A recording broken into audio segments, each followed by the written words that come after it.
রমজানের লাস্টে আইসা জিব্রাইল বলছে, ইয়া রাসূলুল্লাহ, এত বড় রমজান পেয়ে ইফতারের নেকি, সেহরিতে নেকি, তাহাজ্জুদে নেকি, তারাবির 20 রাকাত নামাজে নেকি, 5 ওয়াক্ত নামাজে নেকি, শেষ দশকের এতেকাফে নেকি, সবে কদর তালাশ করার দ্বারা নেকি, জিকির করার দ্বারা নেকি, তেলাওয়াত করার দ্বারা নেকি, দোয়া করার দ্বারা নেকি, কাউকে সামান্য ইফতার করাইলো নেকি, এরপরে একটা নফল একটা ফরজের সমান, একটা ফরজ 70টা ফরজের সমান, এক রমজানের প্রথম দশক রহমত, মাঝখানের দশক মাগফিরাত, শেষ দশক জাহান্নাম থেকে নাজাত।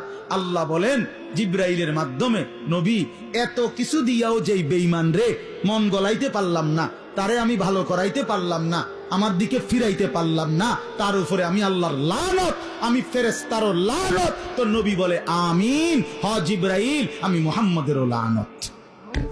যা তোর উপরে খোদার লানত করুক।